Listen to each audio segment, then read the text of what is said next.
us in the business, he's a pioneer and a hero, and to people who are not in the business, he's a legend. But he doesn't like to be treated as that. So will you just welcome the gentleman, please, Orson Welles. Orson Welles, actor, director, writer. Dubbed the Boy Wonder, his name remains etched in the annals of film history, not just for his groundbreaking achievements, but also his tumultuous journey in Hollywood.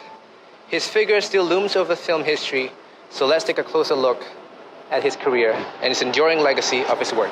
Born in Kenosha, Wisconsin on the 6th of May 1915, George Orson Welles was a prodigy who took the arts by storm. After first achieving success in the Netherlands, he went on to conquer New York theater and radio, most famously with his adaptation of Shakespeare's Macbeth titled Voodoo Macbeth. And with the War of the Worlds broadcast in 1938, he transitioned to Hollywood at age 25. Before embarking on his very first feature film, he studied filmmaking by watching John Ford's classic Stagecoach 40 times. I'm sure you knew which film he made afterwards. A bold examination of power, ambition, and loss, Citizen Kane revolutionized cinema with the assistance of his cinematographer, Greg Tolan. With his deep-focused cinematography, unconventional camera angles, impressive film blocking, and intricate storytelling techniques which will be repeated in the other film examples, and the stellar cast whom Welles brought from his Mercury Theater in New York, who will be appearing in his other films. Names such as Joseph Cotten, Everett Sloane, and Agnes Moorehead, to name a few. Welles not only directed, but also starred as Charles Foster Kane, the titular role, delivering a powerhouse performance that remains iconic to this day. Though a critical success, the film's confrontation of powerful figures like William Randolph Hearst caused Welles to gain enemies in Hollywood. Despite his initial success, Welles' Hollywood career became increasingly troubled.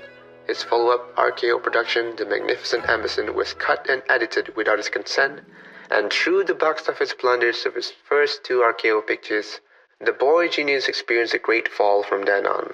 He started becoming a director for hire with films such as The Stranger and Lady from Shanghai. Yet even in decline, he created masterpieces. Take Touch of Evil, for example, a gripping film noir thriller starring Charlton Heston, Janet Leigh, and Welles himself.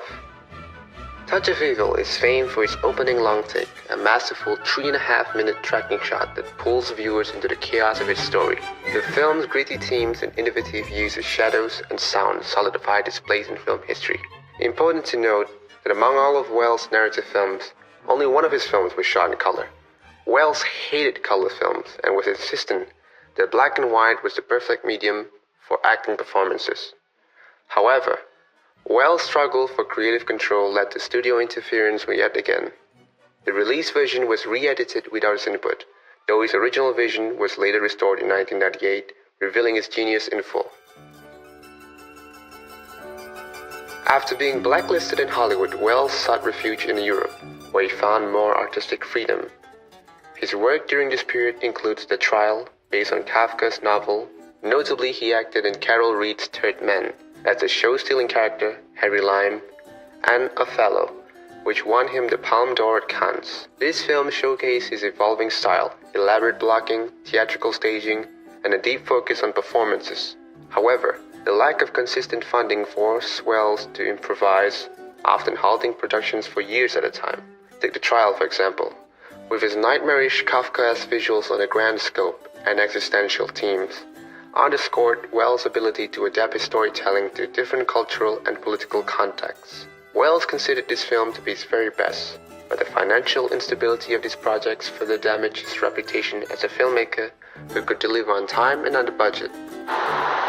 Welles continued to work sporadically in the 1970s and the 1980s, crafting experimental low-budget works like F of Fake, a pseudo-documentary exploring themes of art, authorship, and forgery. Though his later years were plagued by unfinished projects, his influence remained undeniable. Welles' final years were marked by the filming of his unfinished and unfunded film, The Other Side of the Wind, which was later edited and released on Netflix with the help of his longtime friend and collaborator, the late Peter Bogdanovich. Directors such as Martin Scorsese, Francois Truffaut, and Steven Spielberg cite Welles as their primary influence. His innovations in cinematography, narrative structure, and sound design laid the foundation for modern filmmaking. Even though Welles never reached the heights that he once achieved when he was 25 years old with The Curse of Citizen Kane, Welles never once succumbed to mediocrity. His films always remained outstanding and unique in his own approach to filmmaking. Even after his exile from Hollywood, he could have easily gone back to theater or radio, but he still chose cinema as his own preferred medium.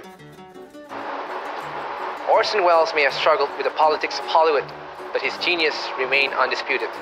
To me, Orson Welles was a true maestro of cinema, living a legacy that continues to inspire filmmakers of all generations, including myself, even after decades of his passing. Thank you for joining on this journey through the life and work of Orson Welles. Until next time, keep exploring the art of film.